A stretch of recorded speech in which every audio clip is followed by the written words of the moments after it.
Charles Dow released a series of editorials discussing technical analysis theory. His writings included two basic assumptions that have continued to form the framework for technical analysis trading. 1. Markets are efficient with values representing factors that influence a security's price, but 2. Even random market price movements appear to move in identifiable patterns and trends that tend to repeat over time. Today, the field of technical analysis builds on Dow's work. Professional analysts typically accept three general assumptions for the discipline. 1. The market discounts everything.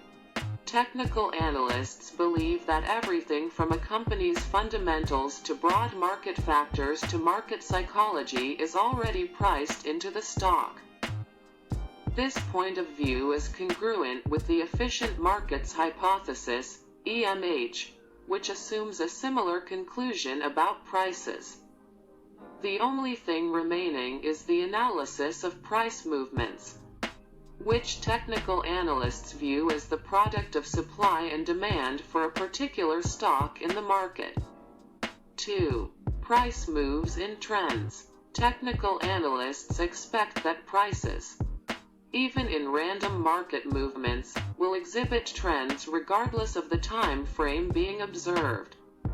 In other words, a stock price is more likely to continue a past trend than move erratically.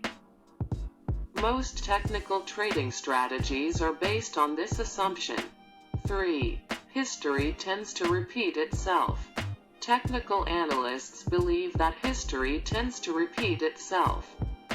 The repetitive nature of price movements is often attributed to market psychology, which tends to be very predictable based on emotions like fear or excitement.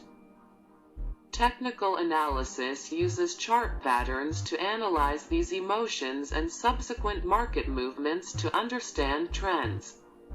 While many forms of technical analysis have been used for more than 100 years, they are still believed to be relevant because they illustrate patterns in price movements that often repeat themselves.